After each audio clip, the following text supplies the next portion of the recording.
স্বামী স্ত্রীর ভিতরে কি পরিমাণ মহব্বত, কি পরিমাণ ভালোবাসা, আমার মা বোনেরা একটু খেয়াল করে শোনো। একজন স্ত্রী স্বামীর প্রতি কতটা ভক্তি, কতটা শ্রদ্ধা। বিবি রহিমা আল্লাহর পয়গম্বর আইয়ুব আলাইহিস সালাম, বনি ইসরাইলের একজন জলিলুল কদর পয়গম্বর আইয়ুব আলাইহিস সালাম, আল্লাহ পাক রব্বুল আলামিন যেমন তারে নবুয়তি দান করলেন, তেমন তারে বাদশাহীও দান করলেন। সহায় সম্পদ, কোনো কিছুতেই তার কোনো কমতি নেই। যত প্রকারের নিয়ামত, সকল নিয়ামত আল্লাহ তার নবীকে, তার পয়গম্বরকে আল্লাহ দান করলেন। কি পরিমাণ কঠিন মুসিবত তার পরীক্ষা দিয়েছেন গো। একটু দিলটা নরম করে কথাগুলি বুঝো। আমার মা বোনেরা একটু খেয়াল করে শোনো। একজন স্ত্রী হইয়া বিবি রহিমা কেমন করে তিনি স্বামীর প্রতি এতটা ভক্তি, এতটা শ্রদ্ধা, এতটা স্বামীর প্রতি ভালোবাসা। যেই সংসারে স্বামী স্ত্রীর মধ্যে ভালোবাসা থাকে, এই সংসারটা দুনিয়াতে জান্নাতের টুকরা হয়। সন্তানের মধ্যেই ভালোবাসার প্রভাব পড়ে, সন্তান মেধাবী হয়, সন্তানের স্বাস্থ্য সুন্দর হয়, সন্তান সুস্বাস্থ্য এবং সুচিন্তিত ভাবে সুন্দরভাবে গড়ে ওঠে। যেই ঘরের মধ্যে স্বামী স্ত্রীর মধ্যে দ্বন্দ্ব হয়, ঝগড়া হয়, গালাগালি হয়, এর বদ আসরটাও সন্তানের উপরে পড়ে। স্বামী স্ত্রীর ভিতরে ভালোবাসা শুধু দুইজনের জন্যই ভালো নয়, এর ভালো আসর সন্তানের উপর যেমন ভাবে পড়ে, খারাপ এবং মন্দ, এই মন্দ কাজের আসরটাও সন্তানের উপরে যায় বেশি পড়ে। ভাইরা বন্ধুরা, এজন্য একটু শুনুন। আইয়ুব আলাইহিস সালাম আল্লাহ পাকের পয়গম্বর, জলিলুল কদর পয়গম্বর, কোন দিক দিয়ে তার নিয়ামতের কমতি নাই। যত প্রকারের নিয়ামত আল্লাহ তারে, সকল নিয়ামত আল্লাহ তারে দান করেছেন। সুস্থতার নিয়ামত দান করেছেন আল্লাহ তারে, সম্পদের নিয়ামত দান করেছেন, সন্তানের নিয়ামত আল্লাহ দান করেছেন, বিবির নিয়ামত আল্লাহ তারে দান করেছেন। অভাব তার কোনো দিক দিয়ে নাই। 70 বছরের ভিতরে আইয়ুব আলাইহিস সালামের কোনোদিন কোনো অসুস্থতা হয় নাই, এমনকি ঘাম বেশি পর্যন্ত উঠে নাই। এত বড় নিয়ামত, ছোট্ট থেকে ছোট্ট কোনো মুসিবত 70 বছরের ভিতরে ওনার জীবনে আসে নাই। শারীরিক বিন্দু পরিমাণ অসুস্থ হন নাই। এর ভিতরে তিনি আল্লাহ পাকের গুণগান, আল্লাহ পাকের প্রশংসা, আল্লাহ পাকের বন্দেগী, আল্লাহ পাকের জিকির আজকারে কোনো কমতি নাই। আমাদের ভিতরে তো এমনও কিছু মানুষ আছে, নিয়ামতের ভিতরে যখন ডুবে যায় তখন আল্লাহকে ভুলে যায়। ধন দৌলতের মালিক হলে সে আল্লাহকে ভুলে যায়। টাকা পয়সার মালিক হলে মসজিদ থেকে দূরে সরে যায়, অন্যায় কাজে মন্দ কাজে লিপ্ত হয়। পয়সা খরচ করবে কোন জায়গায়? মদ খায়া পয়সা খরচ করে, গাঞ্জা খায়া পয়সা খরচ করে, নারীবাজি কইরা পয়সা খরচ করে। কিন্তু আল্লাহ পাক রব্বুল আলামিন একজন মানুষকে, আল্লাহ পাক ধন দৌলত দিয়েও আল্লাহ পরীক্ষা নেয়। গরিবকেও আল্লাহ পাক গরিবী হালত নিয়েও পরীক্ষা নেয়। ধনীকে আল্লাহ পরীক্ষা নেয়, ধন দৌলত পাইয়া সে শুকরিয়া আদায় করলো কিনা। আর গরিবকে আল্লাহ পরীক্ষা নেয়, গরিবী হালতে তাই কেউ সে সবর করলো কিনা। এই পরীক্ষা অনেকেই বুঝে না রে আল্লাহর গোলাম, অনেকেই বুঝে না। না বুঝা গরিব অনেক সময় আল্লাহর উপর অভিমান কইরা আল্লাহর বন্দেগী থেকে দূরে সরে যায়। আর ধনী সম্পদ পায়া সে বেলাইনে বেফতে চলে যায়। এজন্য এই দুনিয়াটা মানুষের জন্য পরীক্ষার হল। গরিব হলো তুমি পরীক্ষা দিতেছো, ধনী হলো তুমি পরীক্ষাই দিতেছো। ওয়ালা নাবলুওয়ান্নাকুম বিশাইইম মিনাল খাউফি ওয়াল জু' ونقص من الأموال والأنفس والثمرات وبشر الصابرين আল্লাহ পাক রব্বুল আলামিন পরীক্ষার কথা আয়াতে আয়াতে জায়গায় জায়গায় আল্লাহ পাক বলে দিয়েছেন। অন্য আয়াত পবিত্র কোরআনের সূরাতুল মুলকের মধ্যে আল্লাহ বলেন, আল্লাযী খালাকাল মাউতা ওয়াল হায়াতা আল্লাযী খালাকাল মাউতা ওয়াল হায়াতা লিয়াবলুয়াকুম আইয়ুকুম আহসানু আমালা। আল্লাহ পাক রব্বুল আলামিন হায়াত মউত নামক এই দুনিয়ার জীবন ব্যবস্থাটারে আল্লাহ পাক দিছেনি পরীক্ষার ভিতরে। অতএব ধনীও পরীক্ষার হলে, গরিব পরীক্ষার হলে, ধনী পরীক্ষা দেয়, ধনী হওয়ার পরও সে আল্লাহকে ভুলে যায় নাকি আল্লাহর গোলামি করে। গরিব গরিবী হালত পরীক্ষা দেয়, এই অবস্থায় সে সবর কইরা আল্লাহর বন্দেগী করে কি করে না। আইয়ুব আলাইহিস সালাম এতগুলি নিয়ামত, কোন দিক দিয়া কোন নিয়ামতের কমতি নাই। দুনিয়ার সকল নিয়ামত, সব রকমের নিয়ামত আল্লাহ তারে দান করলেন, এরপরও আল্লাহর বন্দেগী থেকে গাফেল নন। একদিন ইবলিসে আল্লাহকে ডাক দেয়া কয়, মালিক তোমার আইয়ুব কেন আল্লাহরে ডাকে জানো নি? আল্লাহ তুমি তারে সব দিক দিয়ে প্রাচুর্য দান করেছো, কোন দিক দিয়ে তার কোনো অভাব নাই। আল্লাহ তারে কোনো বিপদ মুসিবতে ফেলায়া দেখো, দেখবা আর তোমারে এইভাবে ডাকে না। সুখে আছে বিদায় তোমারে ডাকে, দুঃখে পড়লেই কিন্তু তোমারে ডাকবে না। ও মালিক পরীক্ষা করে দেখো। আল্লাহ পাক কয়, না, অসম্ভব হতেই পারে না। আইয়ুব আমার পয়গম্বর, আমার নবী, সে যে হালতেই থাকুক না কেন আমি আল্লাহকে কখনো ভুলতে পারে না। ইবলিসে কয়, আমি মানি না। বিপদে ফেলায়া দেখো, বন্দেগী করব দূরের কথা, নাম নি মনে আছে এটা দেখো, নাম নি তোমার মনে থাকে এটা তুমি দেখো। আল্লাহ পাক কয়, ইবলিস তাহলে বুঝি তুই দেখতে চাস? কয়, মালিক আমি দেখতে চাই। শুরু হয়ে গেল আল্লাহর পয়গম্বর আইয়ুব আলাইহিস সালামের উপর পরীক্ষা। পরীক্ষা শুধু নয়, পরীক্ষা শুধু নয়, কঠিন কঠিন থেকে কঠিন পরীক্ষা। এমন একটা দুইটা পরীক্ষায় পড়লি আমরা ফেল করতাম, এমন একটা দুইটা পরীক্ষায় করলি আমাদের হুঁশ থাকতো না। প্রথম নম্বর পরীক্ষা হলো আইয়ুব আলাইহিস সালামের যত সহায় সম্পদ ছিল, সম্পদের উপরে একে একে মুসিবতের খবর আসতে লাগলো। একে একে মুসিবতের খবর, অমুক জায়গায় এটা ধ্বংস, অমুক জায়গায় এটা আগুন লাগছে, অমুক জায়গায় এটা ধ্বংস হয়ে গেছে। এইভাবে যত সম্পদ ছিল একে একে সবগুলি সম্পদ ওনার হাতছাড়া হতে লাগলো। যতই বিপদের সংবাদ নবীর কাছে আয়, নবী কিন্তু ভেঙ্গে পড়েন না, বরং মুসিবত বিপদ আসলে পরে আল্লাহ যে দোয়া শিখাইছেন এই দোয়াটাই তিনি পড়ে আল্লাহর শুকরিয়া জ্ঞাপন করেন, বরং আল্লাহর আদেশ এবং আল্লাহর সিদ্ধান্তের উপরেই তিনি রাজি হয়ে যান। الذين إذا صابتهم مصيبة قالوا إنا لله وإنا إليه راجعون।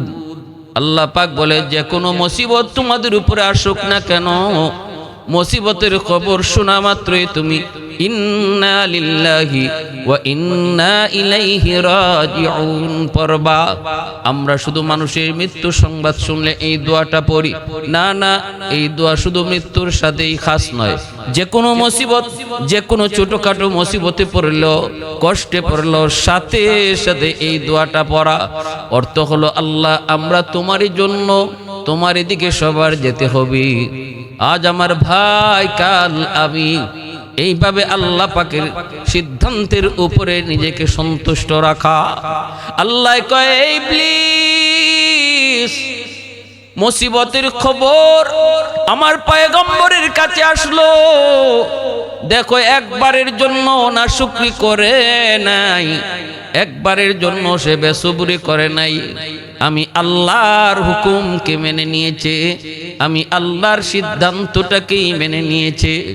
ইবলিসে কয় মালিক 6টা ফুলা আছে জোয়ান জোয়ান, 6টা ছেলে আছে জোয়ান জোয়ান।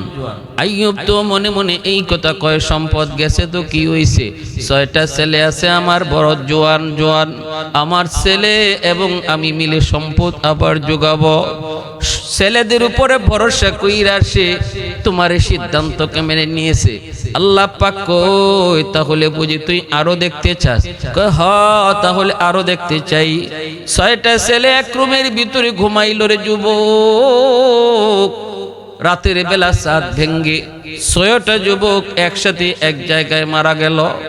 মৃত্যুর সংবাদ নবীর কাছে পৌঁছলো। নবী আল্লাহ পাকের হুকুম, আল্লাহর সিদ্ধান্ত কি হাসি মুখে মেনে নে। ইন্না লিল্লাহি ওয়া ইন্না ইলাইহি রাজিউন।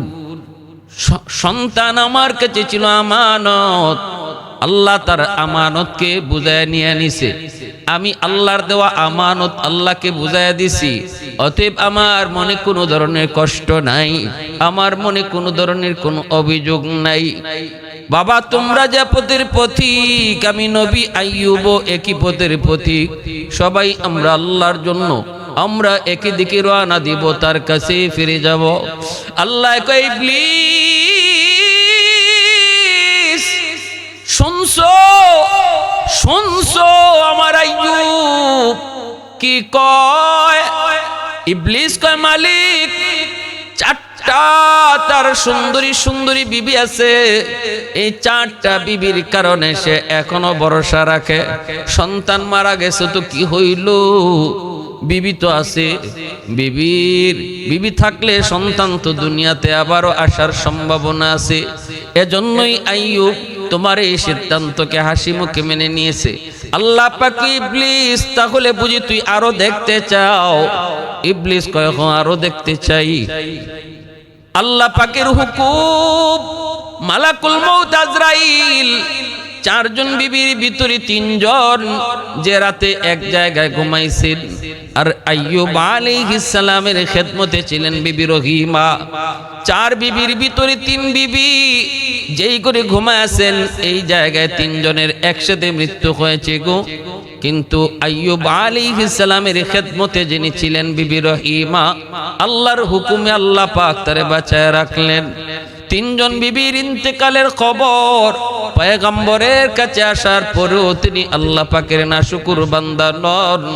তখন তিনি আল্লাহ পাকের সিদ্ধান্তকে মেনে নিয়া ইন্না লিল্লাহি ওয়া ইন্না ইলাইহি রাজিউন এই বইলা আল্লাহ পাকের সিদ্ধান্তকে মেনে নিলেন। আল্লাহর হুকুম থেকে বিন্দু পরিমাণ গাফেল হন না। না না, চিরাচরিত নিয়ম মাফিক জিকির আজকারের রুটিনও কোনো পরিবর্তন হয় না। বিন্দু পরিমাণ আল্লাহর জিকিরের মধ্যে রুটিনে পরিবর্তন হয় না। আল্লাহ আবারও ডাক দিয়া কয় ইবলিস শুনছনি? ইবলিস কয় হ্যাঁ মালিক শুনছি, তবে আমার মন বলে আইয়ুব আর একটা জিনিসের উপর এখনো ভরসা করে। কোন জিনিস? কয় সব তো নিয়েছো, কিন্তু এখনো তার শরীরটা সুস্থ, এখনো পরিপূর্ণ সুস্থ রয়েছে। এই সুস্থতার কারণে সে এখনো ভরসা করে, লাগলে সে আরো বিয়ে করবে, এরপরে সন্তান জন্ম দিবে, আবারও তার সহায় সম্পদ ফিরে আনবে। সুস্থতার নিয়ামত তুমি তারে দিয়েছো, এই সুস্থতার বাহাদুরিটা তার ভিতরে এখনো রয়েছে। আল্লাহ কই ইবলিস না না, তুই ভুল বুঝো, আমার পয়গম্বর এমন না। ইবলিসে কয় না, সুস্থতার কারণেই কিন্তু এখনো সে ভরসা করে। আল্লাহ পাক কয় তাহলে বুঝি তুই দেখতে চাও? আল্লাহ পাক কয় তাহলে বুঝি তুই দেখতে চাও? এতগুলা পরীক্ষা আমার পয়গম্বর দিল, প্রতিটা পরীক্ষায় আমার পয়গম্বর পাশ করলো, এরপরও তোর পরীক্ষা নেওয়া বুঝি বাকি? তাহলে দেখ, সুস্থতার নিয়ামত আমি আল্লাহ কেড়ে নিব, তারপরে তুই দেখবি। সুস্থতার নিয়ামত মানুষের জীবনের সবচেয়ে বড় নিয়ামত।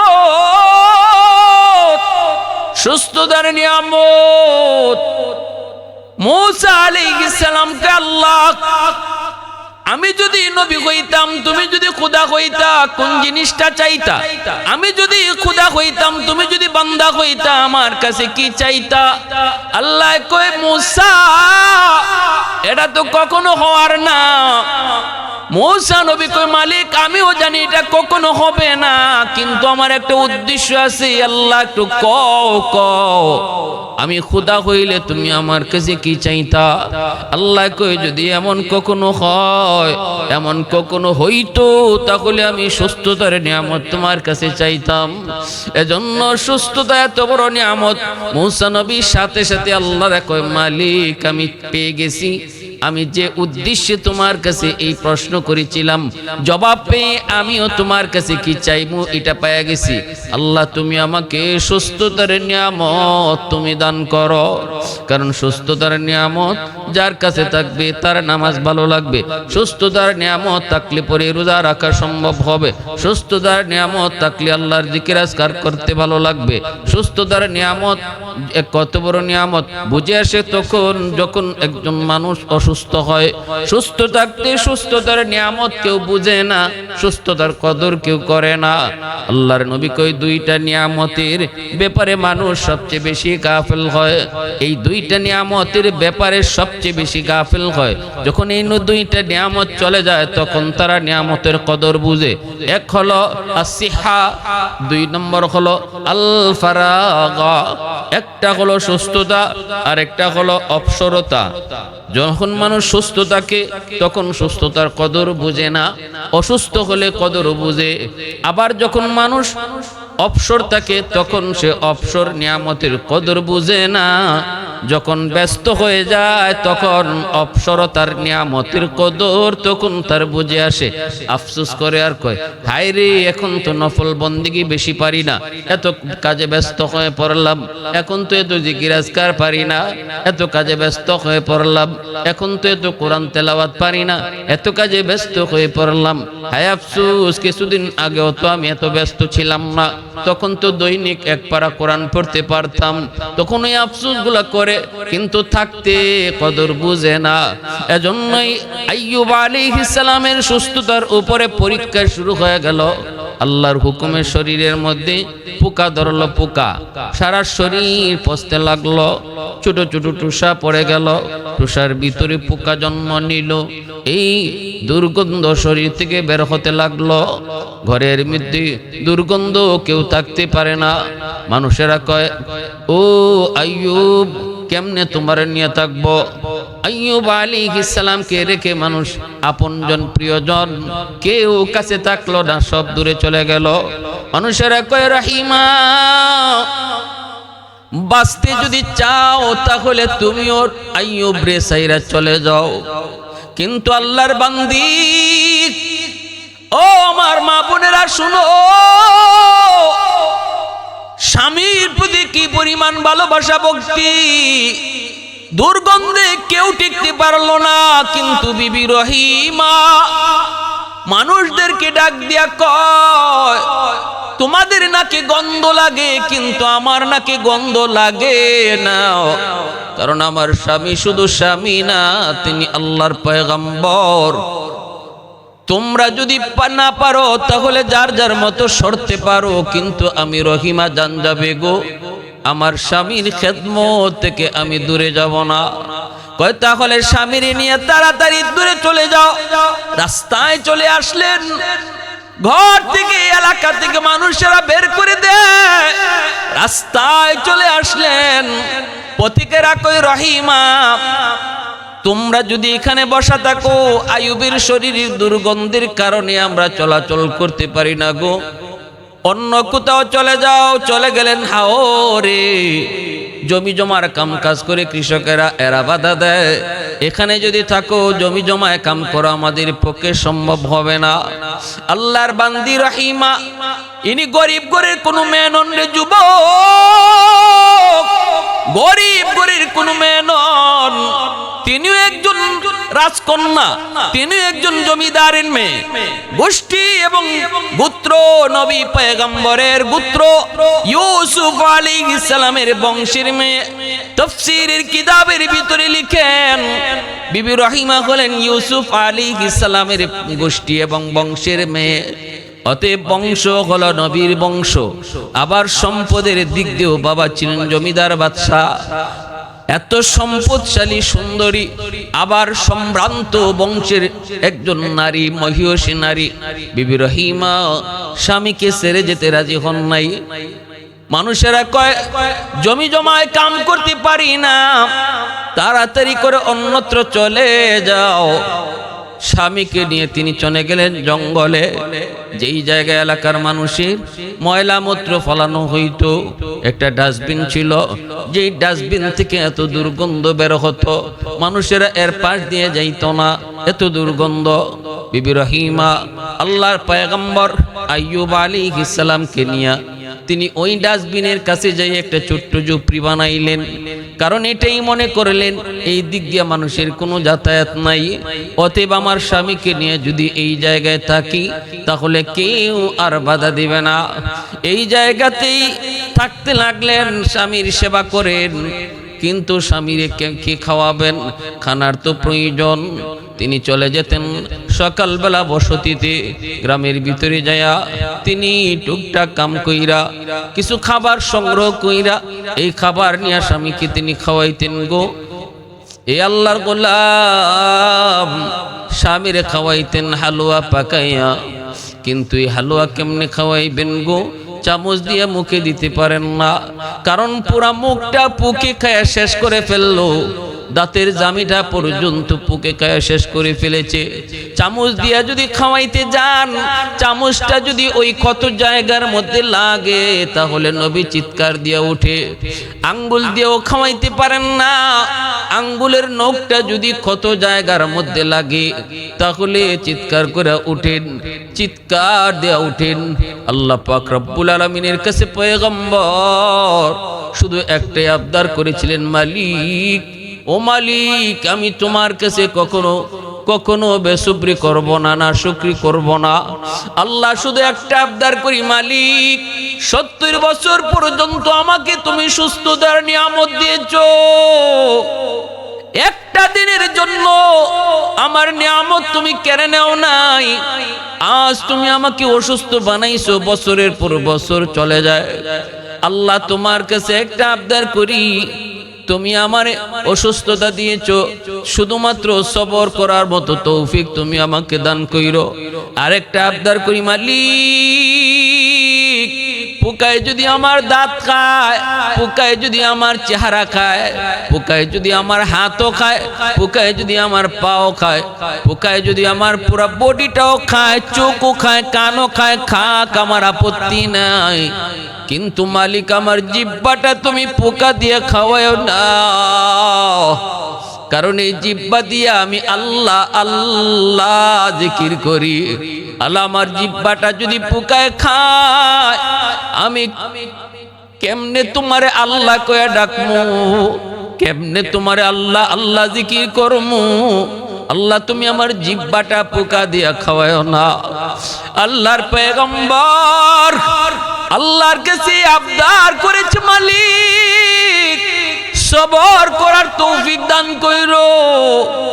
এ আল্লাহর গোলাম বিবি রহিমা কেমনে তিনি খাওয়াবেন, কিভাবে খাওয়াবেন? চামচ দেওয়া পারেন না, হাত দেওয়া পারেন না। ওই অবস্থায় নিজের জিহ্বাটার মধ্যে হালুয়া উঠাইয়া ওই জিহ্বাটারে চামচ বানাইয়া জিহ্বাটার পয়গম্বরের মুখের ভিতরে ঢুকাইতেন। নিজের জিহ্বাটারে, নরম জিহ্বাটারে ভিতরে ঢুকাইয়া অলকমের কাছে নিয়ে তিনি হালুয়াটা ভিতরে ঢুকাইয়া দিতেন। আল্লাহর বান্দি স্বামীর প্রতি কি পরিমাণ ভালোবাসার ভক্তি! যেই দুর্গন্ধ মানুষ থাকতে পারে না, ওই দুর্গন্ধ মুখের মধ্যে নিজের জিহ্বাটারে চামচ বানিয়ে হালুয়া ঢুকাইতেছেন। এ দুনিয়ার মুমিন বান্দা বান্দিরা শুনো, বিশেষ করে আমার মা বোনেরা খেয়াল করো। আমার নবী রহমতের নবী বলেছেন, কোন মহিলার উপরে যদি তার স্বামী রাজি থাকে, আর যদি আর মহিলা দুনিয়া থেকে বিদায় নেয়, ওই মহিলার জন্য জান্নাতের গ্যারান্টি নবী দিয়েছেন।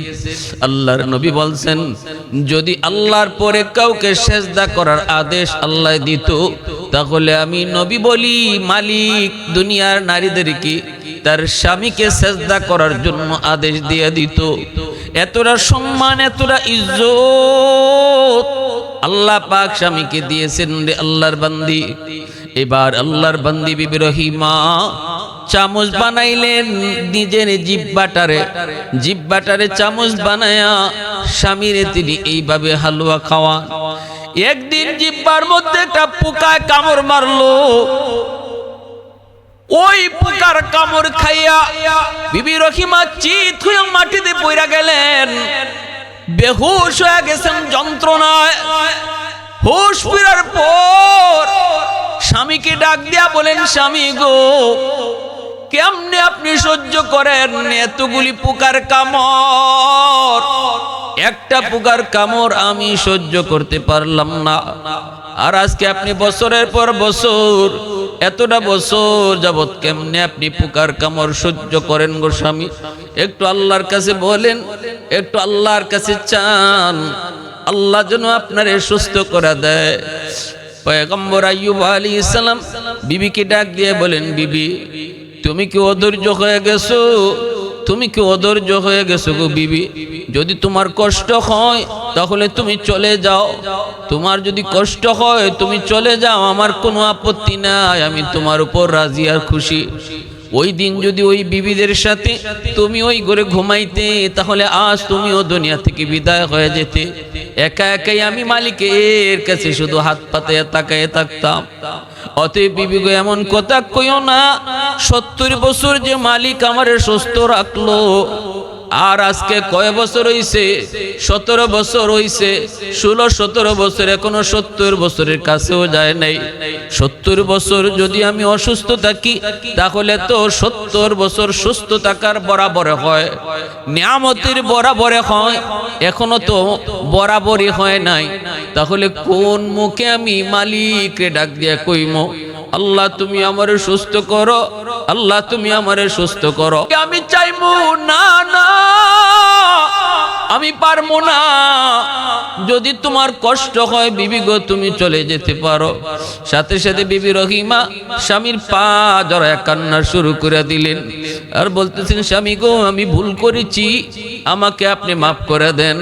আমি আর জীবনে কোনোদিন এমন কথা বলবো না, কোনোদিন এমন কথা আমি বলবো না। এরপরে আল্লাহর বান্দি তিনি বের হয়েছেন এলাকার মধ্যে, বসতির মধ্যে স্বামীর জন্য খানার ব্যবস্থা করবেন। ঘরে ঘরে তালাশ করে কোনো কাম পান না। একজন মহিলা ইহুদি মহিলার ঘরে গিয়া বললেন, মা তোমার ঘরে কাম আসেনি গো, মা তুমি একটু কাম আমারে দিয়া করাইবানি, বিনিময়ে আমি কিছু পয়সা নিব আমার স্বামীর খাবারের জন্য। ইহুদি মহিলা কয়, আমার ঘরে কোনো কাম নাই, কোনো কাম নাই, লাগবে না। তিনি বলেন, মা দেও না, মা দেও না, আমার স্বামী আল্লাহর পয়গম্বর অসুস্থ মানুষ, জঙ্গলের মধ্যে একটা ঝুপড়িতে রাইখা আইছি। ইহুদি মহিলায় কয়, দিতে পারি, তবে বিনিময়ে লাগবে, খাবার দিতে পারবো, বিনিময় ছাড়া আমি দেই না। কয়, কি বিনিময় চাও? কয়, তোমার মাথার চুলটা অনেক লম্বা, আমাকে কিছু চুল যদি তুমি দাও, তাহলে এই চুলের বদলা তোমাকে খাবার দিব। বিবি রহিমায় কয়, মা চুল তুমি দাবি কইরো না, না না, কারণ এই চুলটা হলো আমার স্বামীর লাঠি। আমার স্বামী আল্লাহর পয়গম্বর অসুস্থ মানুষ, হাজত সারার জন্য তিনি যখন উঠতে চান, তখন আমার লম্বা চুলটা দইরা তিনি লাঠি বানাইয়া উঠেন। আমার চুলটা তুমি চাইও না, আমার চুলটা দাবি কইরো না, এই চুলটা হলো আমার স্বামীর লাঠি। ইহুদি মহিলা কয়, আমি এত কিছু বুঝি না, কিছু চুল যদি দাও তাহলে আমি তোমাকে খাবার দেব। বাধ্য হয়ে বিবি রহিমা স্বামীর কথা মনে করে নিজের চুল দিয়া দিলেন। এইদিকে ইহুদি মহিলা কিছু চুল কাইটা রাখলো, আর তিনি খাবার নিয়ে রওনা দিছেন। ইবলিস সাথে সাথে পয়গম্বরের কাছে হাজির হয়ে কয়, মানুষের সুরত ধরে কয়, আইয়ুব, রহিমা যে প্রতিদিন তোমার জন্য খাবার নিয়ে আসে, জানো নি কেমনে আনে? কয় কেমনে? কয় মানুষের বাড়িতে চুরি কইরে তোমার জন্য খানা নিয়ে আসে। পয়গম্বর কয় অসম্ভব, আমার বিবি এমন হতেই পারে না, কারণ সে শুধু বিবি নয়, সেও পয়গম্বরের বংশের। সে শুধু বিবি নয়, সেও পয়গম্বরের বংশের। অতএব পয়গম্বরী রক্ত যার দেখে আছি, সে কখনো চোর হতে পারে না। ইবলিস কয় আমার কথা যদি বিশ্বাস না হয়, তাহলে আজকে আসার পরে দেখো এক ঘরে চুরি করতে যায়, তা সে ধরা পড়ে গেছে, তখন তার চুল কেটে দিয়েছে। যদি চুল কাটা পাও, তাহলে তুমি বুঝবা সে চুরির ধরা পড়ছে। তোমার কাছে মিথ্যা বলবে, কিন্তু আমি যা বলতেছি তাই ঠিক। আল্লাহর পয়গম্বর এই কথা শুনে বড় কষ্ট পেলেন দিলের মধ্যে, সাথে সাথে কসম করে বসলেন, যদি আমি সত্যি রহিমার চুল কাটা পাই, তাহলে আমি তারে 100টা বেত মারব এবং আর তারে আমি বিবি হিসাবে রাখবো না। এই দিকে বিবি রহিমা আসতেছেন, আসা মাত্রই পয়গম্বর আইয়ুব খানা মুখে নেন না, না নিয়ে বলতেছি, রহিমা তোমার চুল দেখবো, চুলটা একটু দেখাও। চুলটা দেখতে যাইয়ে তিনি দেখতে পেলেন কিছু চুল কাটা। পয়গম্বর তো রাগান্বিত হয়ে গেলেন, গুসায় ফেটে যাচ্ছেন।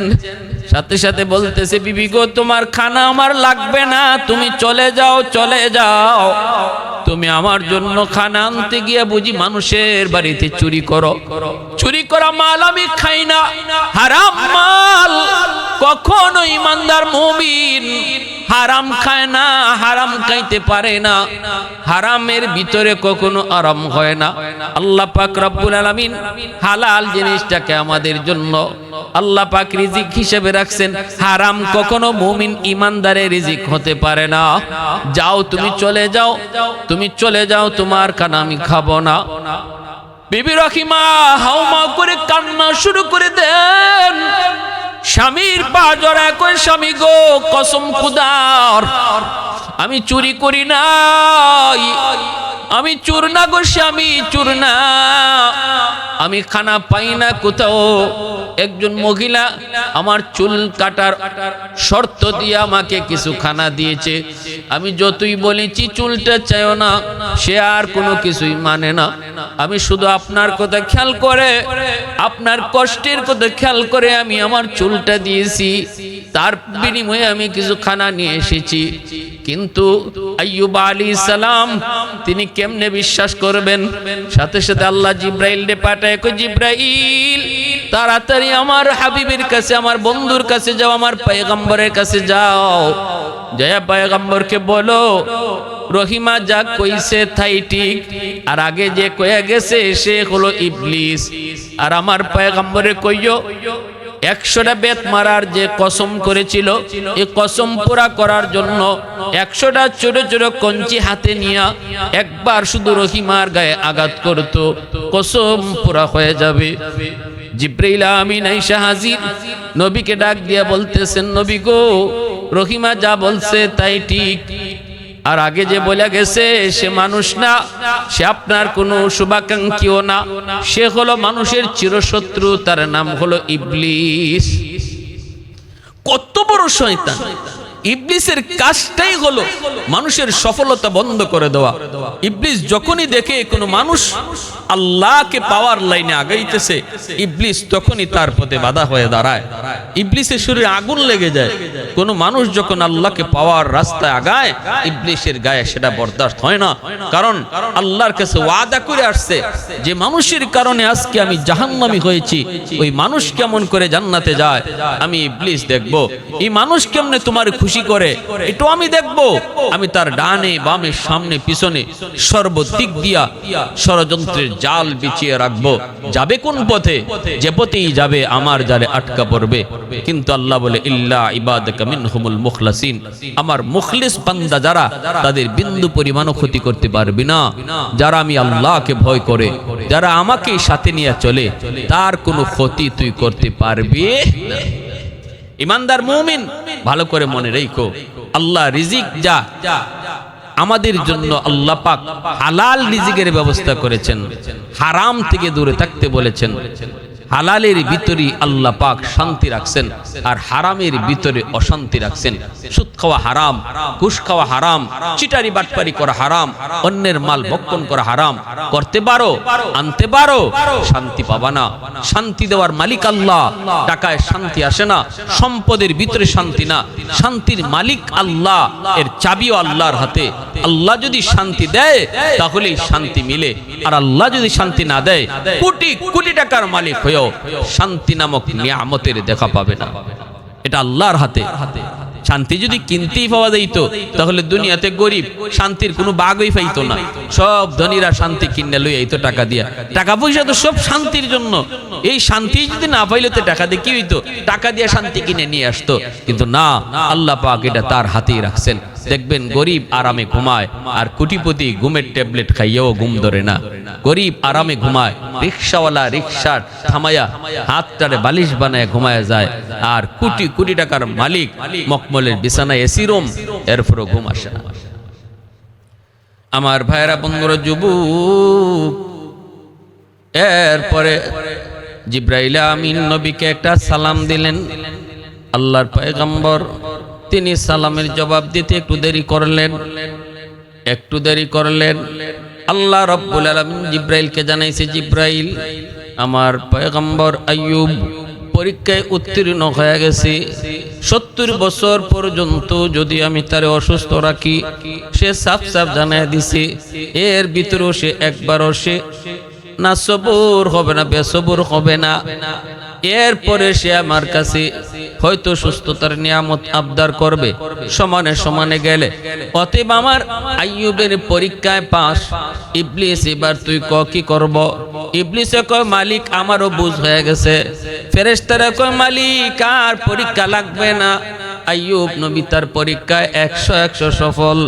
আল্লাহ কয়, জিব্রাইল, এবার তুমি যাও। রহিমা গেছে কিসে? এলাকার ভিতরে ঢুকছে খানা আনতে। তুমি যায়া আমার পয়গম্বর আইয়ুবকে আমার সালাম জানাও। জিব্রাইলে আমিন এসা সালাম জানালেন। নবী সালাম দিতে একটু দেরি করলেন। এরপরে জিব্রাইল সালাম একটু দেরিতে জবাব দেওয়ার কারণে জিব্রাইল জিজ্ঞেস করে, নবী গো, নবী হয়ে যদি সালামের জবাব দিতে দেরি করেন, উম্মত কি করবে? সালাম দেওয়া সুন্নত, জবাব দেওয়া ওয়াজিব।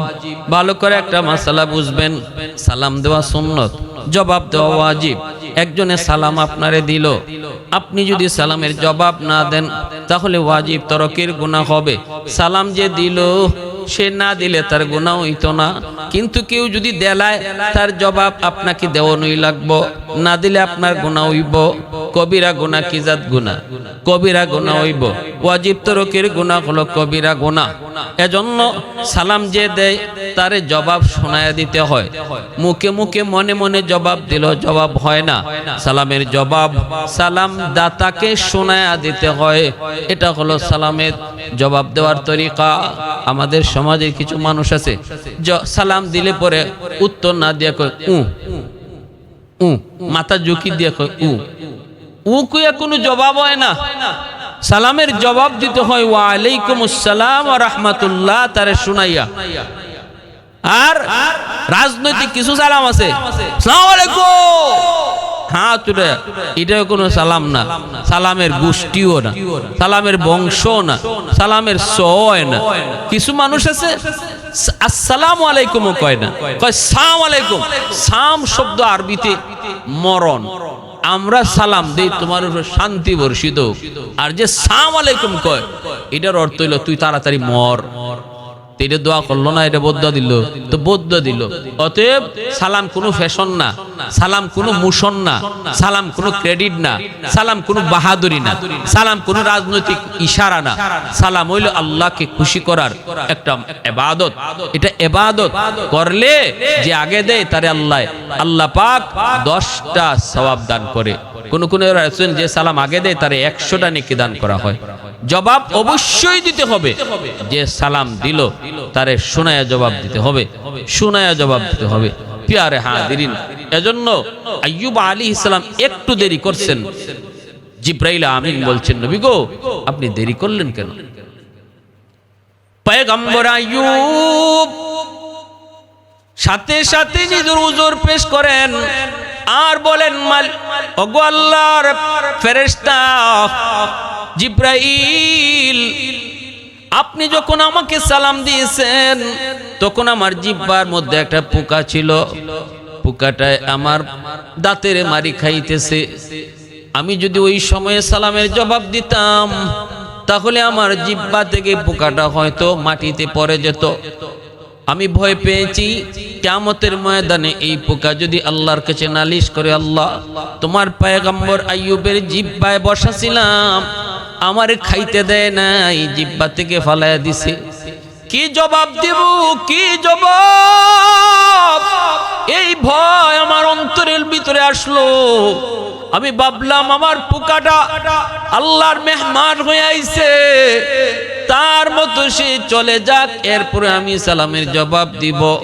পোকাটা যখন আমার জিহ্বা থেকে সরছে তখন আমি আপনার সালামের জবাব দিছি। আল্লাহ পাক জিব্রাইল দেখো, জিব্রাইল আমার পয়গম্বর আইয়ুব রে কেমন পাইছো? জিব্রাইল কয়, মালিক ভাষা নাই, ভাষা নাই, আল্লাহ সুপারিশ করি আর পরীক্ষা নিও না। আল্লাহ কয়, আইয়ুব রে কও নিজের পায়ের গোড়ালি দিয়া মাটিতে আঘাত করত, পানি বের হবে, এই পানি দিয়ে গোসল করতে কও, সব পোকাগুলা শরীর থেকে ঝরে পড়বে। জিব্রাইল কয়, নবী গো পায়ের গোড়ালি দিয়ে আঘাত করেন। আইয়ুব নবী কয়, ভাই জিব্রাইল পাই তো নাই, গোড়ালি পাই ভাই কই? জিব্রাইল কয়, যতটুকু আছে এতটুকু দিয়ে আঘাত করেন। আঘাত করা মাত্রই পানি বের হতে লাগলো। এই পানি দিয়ে আপনি গোসল করেন, পানি পান করেন। গোসল করলেন, পানি খাইলেন, সাথে সাথে শরীর থেকে ঝরঝর করে সবগুলি পোকা পড়ে গেল। আল্লাহ পাক রব্বুল আলামিন কয়, আইয়ুব গোসল করে উঠা মাত্রই দেখবা তুমি পূর্ণ 25 বছরের যুবক। নবী দেখতেছেন তার সেই পুরনো যৌবন ফিরে এসেছে, পুরনো যৌবন ফিরে এসেছে।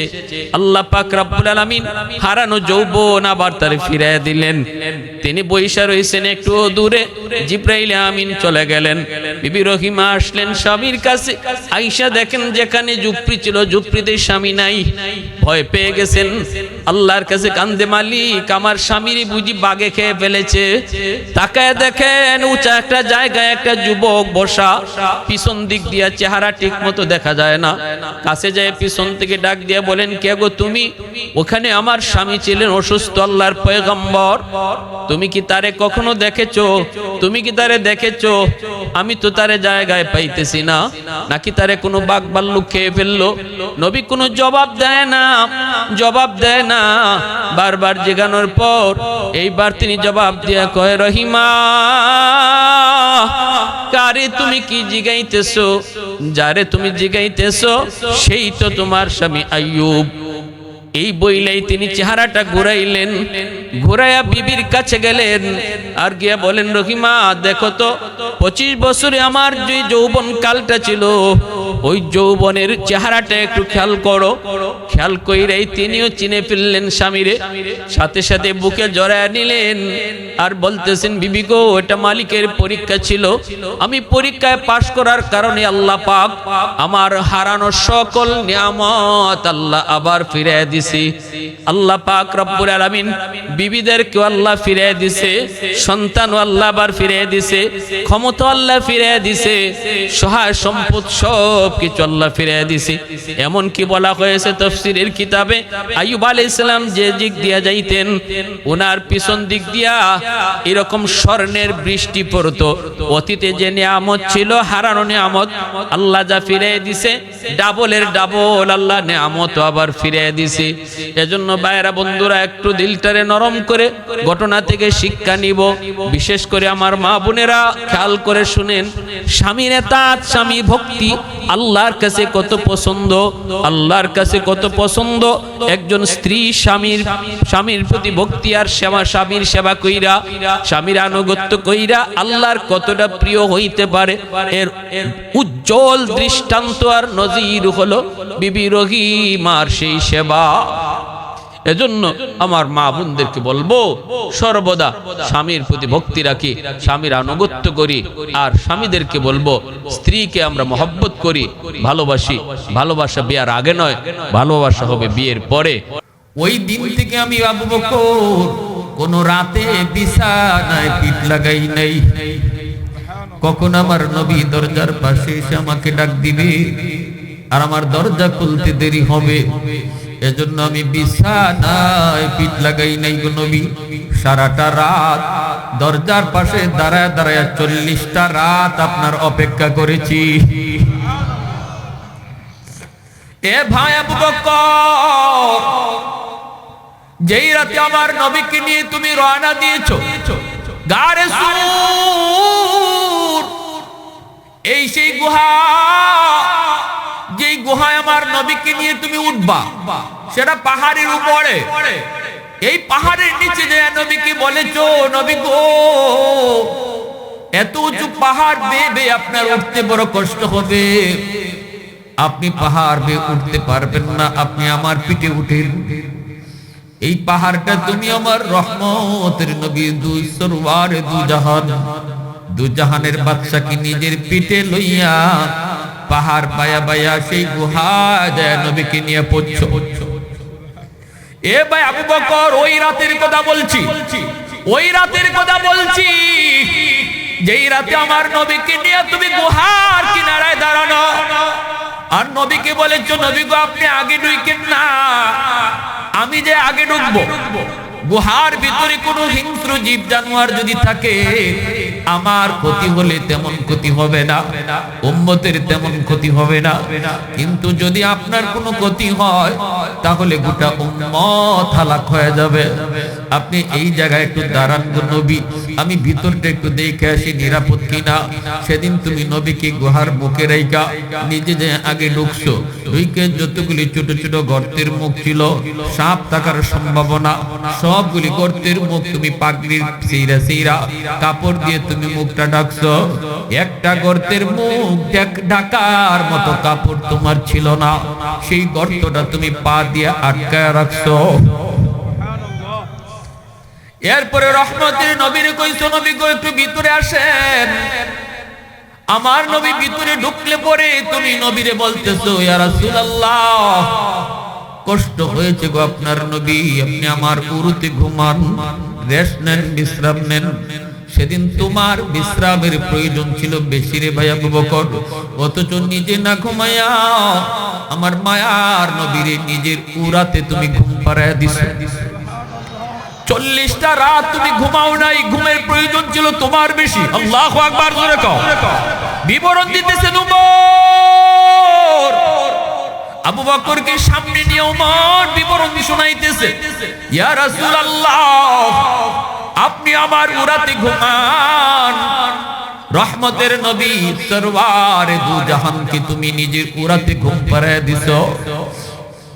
আর আমার নবীর নুরানি চেহারা নয়ন জুড়ায়া জুড়ায় তুমি দেখতেছো। এই তো সেই চেহারা, যেই চেহারাটা আল্লাহ দুনিয়াতে শুধু এক পিস বানাইছে। আল্লাহু আকবার জোরে বল, আর একটু জোরে করে আল্লাহু আকবার। পৃথিবীর শুরু থেকে শেষ পর্যন্ত এই মানুষ, এমন মানুষ এত সুন্দর করে আল্লাহ কাউকে বানাই নাই, বানাবেও না। আমার সেই নবীরে দু জাহানের বাদশারে নয়ন জুড়ায় তুমি কাছে তাইকে তাইকে দেখতেছো। এত কাছে তাইকে আমার নবীর আমি উমর জীবনও এত লম্বা সময় দেখি নাই, এত কাছে আমার নবীর আমি উমর জীবনও দেখি নাই। তুমি দেখছো, তুমি দেখছো। আর যেই গর্তটা তুমি পা দিয়ে আটকায় রাখছো, এই গর্তেই ছিল বিষাক্ত সাপ। এই সাপে দিল তোমার পায়ে কামড়, বিষাক্ত সাপের বিষের যন্ত্রণা। বডি নড়াচড়া করো না, কারণ বডিটা নাড়াইলে আমার নবীর ঘুম ভেঙে যাবে। এই যন্ত্রণা তুমি দাঁতে দাঁতে কামড় দিয়া হজম করেছো, তবু আমার রহমতের নবীর যেন ঘুম না ভাঙে। এক ফোঁটা চোখের পানি আমার নবীর পবিত্র গাল মুবারকে পড়া গেল, নবীজির ঘুম ভেঙে গেল। নবী ঘুম থেকে উইঠা কয় আবু বকর কাঁদো কেন, কাঁদো কেন, চোখে পানি কেন? চেহারাটা কালো হয়ে গেছে কেন? সিদ্দিক বলে, নবী গো, আমার পায়ে হয়তো সাপে কামড় দিছে। নবী কো, কি তুমি আমারে ডাক দিলা না? ইয়া রাসূলুল্লাহ, ডাক কেমনে দিব গো নবী, বডিটাও নড়াচড়া করি নাই, আপনার ঘুম ভাঙলে কষ্ট হবে। আশিক রাসূল কারে কইরে, যুবক একটু চিনা যাও, নবীর সাহাবীরা কি পরিমাণ নবীর জন্য আশিক ছিল। আমরাও নিজেদেরকে আশিক দাবি করি, আমরা তো আমাদের দাবির মধ্যে মিথ্যাবাদী, কিন্তু নবীর সাহাবীরা দাবির মধ্যে সত্যবাদী। আওয়াজ দিয়া কও না সুবহানাল্লাহ, আর একটু জোরে সুবহানাল্লাহ, আর একটু জোরে সুবহানাল্লাহ।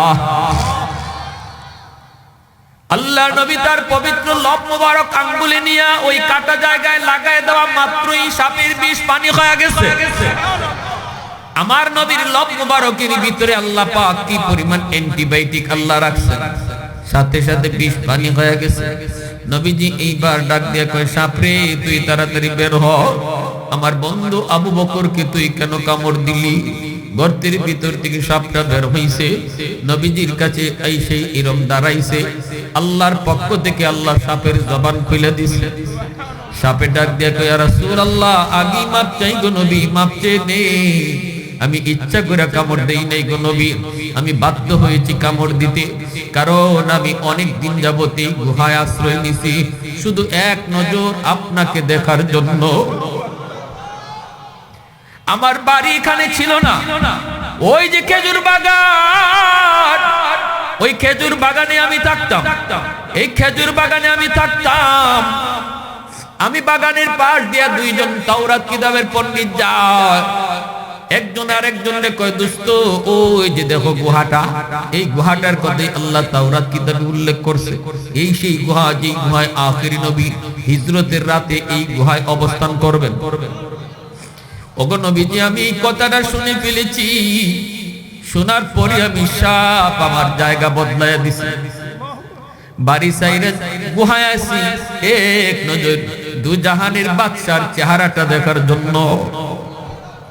যেই নবীর উসিলায় আল্লাহ আমি সাপরে বানাইলো, কায়নাতরে বানাইলো, ওই নবীর আমি দেখব, এক নজর আমি নয়ন জুড়ায় দেখব, বেশি দূরেও যাই না।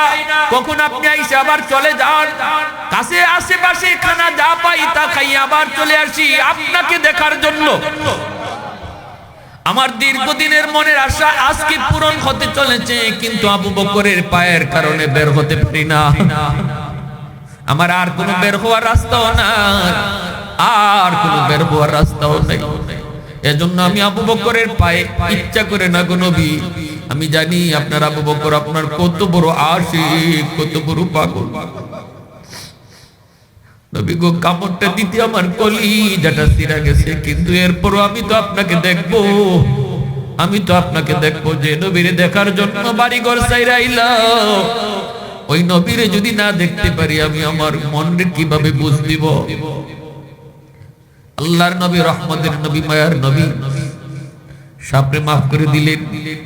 এই যুবক হযরত ওমর বলতেছে, ভাই আবু বকর, আমি ওমরের সব জীবনের সব নেকি তোমাকে দিয়ে দিব, বিনিময়ে শুধু ওই রাতের নেকিটা আমাকে দিয়ে দাও। সিদ্দিক বলে, ভাই আবু বকর, ওমর, ওই রাতে যে আমার কি পরিমাণ নেকি হয়েছে আমি আবু বকর নিজেও জানি না, চলো আমরা নবীর কাছে যাই, আগে যাই বুঝি ওই রাতে আমার কি পরিমাণ নেকি হয়েছে। দুজন চলে আসলেন নবীর দরবারে, সালাম জানালেন। নবী দেখতেছেন দুজন শ্বশুর আইসা হাজির। নবী বলতেছেন, কি ব্যাপার? দুজন একসাথে।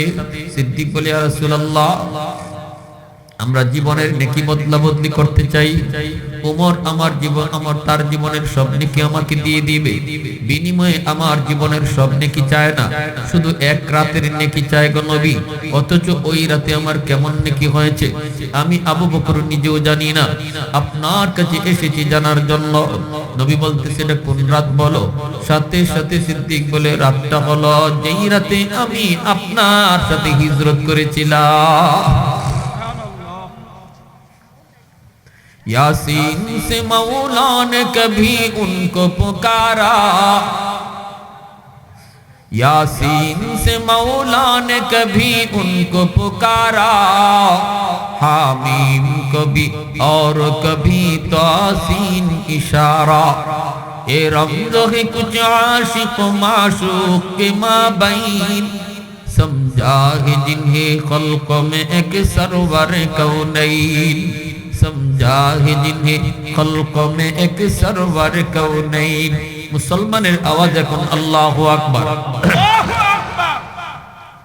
এবার নবী বলতেছেন, আবু বকর ওই রাতে কি পরিমাণ নেকি হইছে এটা জানতে আইছো? বলেছি দুজন নবীজি শ্বশুর আম্মা জান আয়েশা সিদ্দিকা রাদিয়াল্লাহু তাআলা আনহার সাথে নবীজি পারিবারিক জীবনে যে একটু মান অভিমান হইতো না তা না। আমার মা বোনেরা যারা আছেন একটু শুনেন মন দিয়া। আমার রাসূলের পবিত্র বিবিগণ নবীজির সাথে সংসার করছেন। সংসার জীবনে স্বামী স্ত্রীর ভিতরে একটু মন কষাকষি, মান অভিমান, টুকটাক বাজাবাজি এটা হবেই। এটা রাসূলের মাঝে হইছে। এর অর্থ এই না যে কিছু ঝগড়াঝাটি হইলে, একটু মান অভিমান হইলে তারে গালাগালি করব, তার গায়ে হাত উঠাইব অথবা তারে তালাক দিয়ে দিব, এমন না। আমার রাসূল শিখাই গেছে আদর্শ। একটু ঝগড়া কইরা, একটু রাগ কইরা তালাক দিয়ে আবার হুজুরের কাছে দৌড়। আছে না নাই? হুজুর রাগের মাথায় তালাক দিয়ে ফেলছি, কিছু করা যায় না। তালাক তো রাগের মাথায় দেয় নাকি আস্তে আস্তে দেয়? তালাক তো রাগের মাথায় দেয়। আপনি আবার যাই বলতেছেন রাগের মাথায় তালাক দিয়ে ফেলছি হুজুর, কিছুই করা যায়, কিছুই করা যায় না। 3 তালাক দিয়ে দিবেন আর কোনো আলোচনা নাই, কোনো মত নাই, কোনো সুযোগ নাই, নো স্পেস, একটু আঙ্গুল ঢুকাইবার সুযোগ নাই। এতই যদি আপনার রাগ হয় বা এতই বউর প্রতি দরদ থাকে, এতই যদি আপনি বুঝেন যে না এই বউ ছাড়া চলতো না, তাহলে তালাকটা দেওয়ার সময় একটু হুঁশ ছিল না? অন্তত 1টা 2টা দিল তো হইতো, 3টা কেন দেন? 3টাও না, দাদি নানি হৌরি সহ 14 গোষ্ঠী তালাক দেওয়ার সময় হুঁশ থাকে। এর পরে আইসা কান্নাকাটি হুজুরের কাছে। কোন হুজুরে তালাকটা বাউ করে দিতে পারবো? লাগে 1 লাখ টাকা দিব, 50,000 টাকা দিব। শয়তান তো এই সময় আপনার আইনে দিবই লাগে। শয়তান যদি কোন রকম আবার এই জামাই বউ মিল করাই দিতে পারে, হ্যাঁ, তাহলে তো সারা জীবন জিনা হইছে আর বাচ্চাও জিনার সন্তান হইছে। সলমানের ঘর নামাজ রোজা পড়ে কি হইব? যদি এইভাবে আমি বউ চাইরে আবার বউ নিয়ে সংসার করি, এই বাচ্চাই বৈধ সন্তান হবে না, অবৈধ সন্তান হবে। এজন্য বিয়া শাদী আর তালাক এটা ডং না, এটা খেলা না, এটা সেনসিটিভ। তালাক বিষয়টা আল্লাহ পাক রব্বুল আলামিনের কাছে সবচেয়ে নিকৃষ্ট হালাল জিনিসের ভিতরে সবচেয়ে নিকৃষ্টতম হালাল হলো তালাক। এরপর আল্লাহ কেন হালাল করলেন? যখন দেয়ালে পিঠ লেগে যায় আর কোনো উপায় নাই, পারিবারিক ভাবে চেষ্টা করা হয়েছে, সব মিলা বইয়া বসা হয়েছে, এরপরও কোনো ব্যবস্থা হয় না, সংসারটা জাহান্নামের টুকরা হয়ে গেছে গিয়া, আর কোনো উপায় নাই। তখন শরীয়ত আল্লাহ সুযোগ দিয়ে দিছে, আর কি করবা, সব চেষ্টাই তো করছো, এখন দুইজন আলাদা হয়ে যাও। এটা হুট করে রাগ উঠলো আর রাগের মাথায় দিয়ে দিলাম, এজন্য তালাক না। ঠিক না? এজন্য না। আহা, আল্লাহ রাসূল সাল্লাল্লাহু আলাইহি ওয়াসাল্লামের মাঝে আম্মা জানের মাঝে একটু ঝগড়া হইছে। নবীজি বলতেছেন, আয়েশা ঝগড়া আর বাড়ায়ও না, চলো আমরা একজন বিচারক ডাকি, দুইজনের মাঝে কে ঠিক আর কে বেঠিক, একজন বিচারকই বিচার করে এটা ফাইনাল করে দিবে। ঠিক আছে, আপনি বিচারক আনেন। আম্মা জান বলতেছেন, রাসূল কইতে কারে আনতাম? বিচারক কারে ডাকবো? বলে আপনার দ্বারে খুশি। রাসূল কই তোমার আব্বারে ডাকি। আম্মা জানের আব্বাকে আবু বকর সিদ্দিক বলেন না, আবু বকর সিদ্দিক রাদিয়াল্লাহু তাআলা আম্মা জানের আব্বা। তো এখন কোন বউ যদি শুনে বিচারক আইতেছে তার আব্বা, তাহলে তো সে মহা খুশি, ঠিক না? যাক, আমি তো তার মেয়ে, রায়টা তো আমার পক্ষে, আমার আব্বা দিব। আল্লাহ রাসূল ডাকতে আনছেন, আবু বকর বিচার করতে হবে, আসো। ইনি আসছেন, নবীর ঘরে ঢুকছেন। আল্লাহ রাসূল বলতেছেন, আবু বকর আয়েশার সাথে আমার একটু বাজাবাজি হয়েছে, এখন তুমি বিচার করবা। বাহিরে গেলাম না, তুমি তো আমাদের ফ্যামিলি, আয়েশা তোমার মেয়ে আর আমি হইলাম তোমার নবী, ইনসাফের সাথে বিচারটা করবা, মেয়ের পক্ষে লইও না।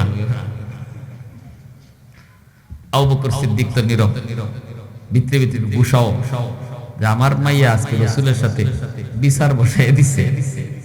হ্যাঁ, আল্লাহ রাসূল বলতেছেন আয়েশা জবানবন্দি দিতে হবে তো, তোমার কথা তুমি শুনাইবা, আমার কথা আমি শোনাবো, তুমি আগে কইবা না আমি আগে কইবা। দেখেন ঝগড়া করে, আর আমরা হইলে ফাগুন লাঠি কই আছে না, আগে 100 লাঠি নিয়ে বউরে পিটা, বাংলা গালি যা আছে। হাই রে হাই, গ্রামে আমি এমনও দেখছি বউরে পিটাইতে পিটাইতে এক বাড়ির থেকে আরেক বাড়িতে লয়ে গেছে। হ্যাঁ, আলহামদুলিল্লাহ এখন কমছে, এটা ছোটবেলা দেখতাম, এখন না। ছোটবেলা বেচারি মাই গো বাপ গো বাসাও গো কইতে কইতে এক বাড়ির থেকে আরেক বাড়ি। আর ওই যে ওই কি আছে না, বাঁশ আছে না, বাঁশের কঞ্চি দিয়ে বেটায় দৌড়াইতেছে, মারতেছে। আহা, সমাজ কই ছিল। আলহামদুলিল্লাহ ওয়াজ নসিহতের মাধ্যমে, উলামায়ে কেরামের হরকতের মাধ্যমে এই সমস্ত অপকর্ম সমাজ থেকে দূর হইছে। আলহামদুলিল্লাহ। মানুষের ওয়াজ দ্বারা কি লাভ হয়? ওয়াজের দ্বারা লাভ হয় না। এক লোক আমারে কয় হুজুর কি হইব ওয়াজ দিয়া, এখনো জমির আইল কাটে, ওয়াজও হলে সেই আইল কাটে। আমি বললাম ওয়াজ যদি না হইতো আইল কাটা বাদ দিয়ে আপনার কল্লা কাটতো, ঠিক না? ওয়াজের কারণে এখনো জমির আইলে আছে, যে আইলে আছে এ ওয়াজ না হইলে মানুষের কল্লা কাটতো। ওয়াজে লাভ হয় না। যে পরিমাণে গান বাজনা হয়, যে পরিমাণে গুনার আয়োজন হয়, কি পরিমাণে ওয়াজ নসিহত, আল্লাহ রাসূলের আওয়াজ তো ওই না, ঠিক কিনা? জোরে কোন। তুলনামূলক যদি আলোচনা করি আমরা, তাহলে তুলনায় পরেই না। প্রতিদিন যে পরিমাণে গানের আওয়াজ আর গুনার আওয়াজ হইতেছে, আল্লাহ তুমি সহি বুঝদান করো। আল্লাহ রাসূল বলেছেন আয়েশা তুমি আগে কইবা না আমি আগে কইব। আম্মা জান বলেন আপনি আগে কোন। মনটা একটু রাগ কইরা, মেজাজটা তো এখনো গরম হই রইছে, বুঝছেন না? আপনি আগে কোন, তবে যা কইবেন সত্য কইবেন। লাগলো নি ফেস? শেষের কথাটা হইছে মা তুই না গেলে আমার কথা বুঝেন না। আম্মা জানের শেষের কথাটা হইছে, হ্যাঁ রাসূল জীবনে মিথ্যা কইছেন? আবু জাহেল, উতবা, সায়বা, মক্কার লিডাররা পর্যন্ত নবীরে আল আমিন কইছে, সত্যবাদী কইছে। মিথ্যাবাদী কওয়ার সাহস আবু জাহেলও পায় নাই, ঠিক না? সেখানে আম্মা জান যখন কইছে আপনি কোন আগে, তবে যা কইবেন, এটা হইছে গুসা, যে একটু ওই গুসার কারণে মুখ থেকে মুখ ফসকে বেরিয়ে গেছে। নবীজি হজম করে নিছেন, কিন্তু আবু বকর সিদ্দিক হজম করতে পারেন নাই। বাপ, যে বাপ আইছে বিচার করতে, বাপে হজম করতে পারছে না মেয়ের কথাটা, কিন্তু রাসূল হজম করে নিছেন। রাসূল মুস্কি হাসি দিয়ে দিয়েছেন। রাসূল তো বুঝতেছেন আয়েশা আমার একটু গরম, এজন্য মুখ ফসকে কথাটা বাইরে গেছে, আসলে এটা দিলের কথা না। হ্যাঁ, কিন্তু আবু বকর সিদ্দিক আর হজম করতে পারেন নাই। কি কইলি, কি কইলি তুই? কই এই মেরে এমন জোরে থাপ্পড় দিছেন, এক থাপ্পড়ে আম্মা জান ঘুরাইয়া মাটির মাঝে পড়ে গেছে, আর মাটিতে পইরা দৌড় দিয়া নবীজির পিছনে এসে আশ্রয় নিছেন। আল্লাহ রাসূলের পিছনে, ইয়া রাসূলুল্লাহ আমারে বাঁচান।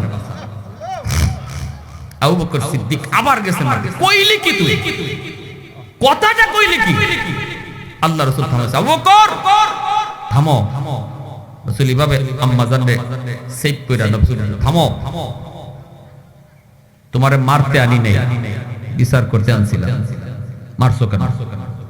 মারছো কেন? আল্লাহ রাসূল গরম হয়ে গেছে, হাত উঠাইছো কেন? কইলে আমারে কইছে, তোমার কি? আল্লাহু আকবার, জোরে কর। আর আমরা হইলে কইতাম দেও আরো মারো, ঠিক না?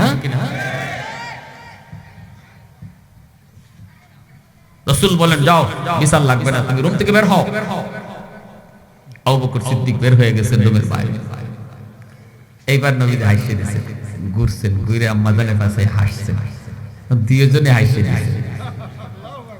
রসুল কে আয়েশা, কি বুঝলাম? আমি না থাকলে কি হতো? আম্মাজান বলে ইয়া রাসূলুল্লাহ আমার ভুল হইছে। দুজন যখন হাসি দিছেন, এই হাসির আওয়াজ আবু বকর ঘরের বাহির থেকে শুনছেন। শূন্য এনে ভিতরে ঢুকছে, ঢুকে এটা কোন জাতের বিচার বুঝলাম কি ভাই? দেখছেন নবীজির পারিবারিক জীবন ব্যবস্থা। আমরাও তো বউ নিয়ে সংসার করতেছি, একটু আমার মাঝে মিলাইতো যে আমার মাঝে গুণটা আছে কিনা। লবণ যদি একটু কম হয়, তরকারি যদি একটু জাল বেশি হয়, অথবা বাজার থেকে মার্কেট থেকে আইসে যদি দেখি এখন ওর তরকারি রান্না হইছে না, মিজাজটা ঠিক থাকে? হ্যাঁ, অথচ আমার রসুল ঘরে ঢুইকা যখন বলতেন রান্না হইছে নি, আম্মা জানেরা যদি কইতেন নবী গো আর একটু দেরি, রসুল কয় অসুবিধা নাই, আমি ঘর ঝাড়ু দেই। সুবহানাল্লাহ। নবী বলতেন আমি পানিটা নিয়ে আসি, তুমি রান্না করে যাও। আল্লাহর নবী রাগ করতেন না, নবীজি ঘরের কামে বিবিদেরকে সহযোগিতা করতেন। রাসূল রহমতের নবী, মায়ার নবী, দয়ার নবী। এইবার নবী বলতেছেন আবু বকর বলো বলো কি জানতে চাও? বলে ইয়া রাসূলুল্লাহ ওই রাতে নেকি কেমন জানতে মন চায়, এরপরে সিদ্ধান্ত নিব বদলাবো কি বদলাবো না। রাসূল কে আবু বকর আমি বলবো না, তুমি বদলাও। উমরকেও বলবো না, তুমি বদলাও। জীবনের নেকি বদলা বদলি করবা কিনা আমি কোনো সিদ্ধান্ত দেব না, কারণ তোমরা দুজনই আমার শ্বশুর, কে ঠকবা আর কে জিতবা। তবে যেটা জানতে চেয়েছো সেটা আমি তোমাকে বলি, ওই রাতে তোমার কি পরিমাণ নেকি হয়েছে?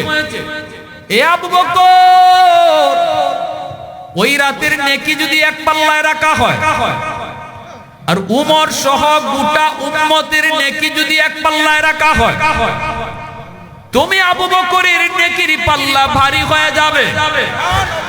আওয়াজ আসতে কেন জোরে কর? सिद्दीक तेरा नाम से इस्लाम रहेगा, सिद्दीक तेरा नाम से इस्लाम रहेगा, दुनिया की सदाकत में तेरा नाम रहेगा, दुनिया की सदाकत में तेरा नाम रहेगा, फारूक तेरा नाम से इस्लाम रहेगा, दुनिया की अदालत में तेरा नाम रहेगा, दुनिया की अदालत में तेरा नाम रहेगा। মুসলমানের হাফেজের বাপ মা, আলেমের বাপ মা ইনশাআল্লাহর সামনে পরিচয় দিবে, আল্লাহ আমি অমুক হাফেজ সাহেবের আম্মা, অমুক আলেমের আব্বা। আল্লাহ পাক হাসরবাসীর সামনে বলবে আমি তো তোমাদেরকে খুঁজতেছি। এই বইলা আল্লাহ নিজের হাতে হাফেজ সাহেবের আব্বা আম্মার মাথায় আল্লাহ পাগড়ি পরায়া দিবে। দুনিয়ার মাটিতে সন্তানের মাথায় পাগড়ি পরাইলো মানুষ, হাসরের মাঠে বাবা বাবার মাথায় পাগড়ি পরাইবেন আল্লাহ নিজে। আল্লাহর হাতে পাগড়ি পরার ইচ্ছা কার কার আছে একটু হাত তুলে আল্লাহরে দেখান। আল্লাহ তুমি কবুল করো, জোরে কোন আমিন, আরো জোরে বলেন আমিন। এই যুবক একজন ভাই হাতটা জায়গায় কও, আমি একটু দোয়া করব অন্তর থেকে, আল্লাহ যেন আপনার আওলাদ থেকে হাফেজ আলেম বানায়, কিয়ামতের মাঠে যেন আল্লাহ নিজের হাতে আপনার মাথায় মুকুট পরায় দেয়। মুসাফির হিসেবে দোয়া করব।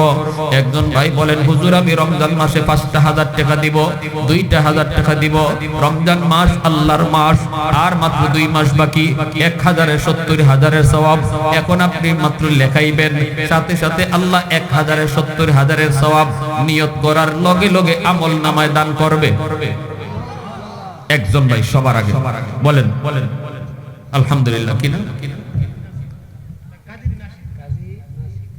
কাজী নাসির ভাই আমার নামে নাম আলহামদুলিল্লাহ। কয় হাজার?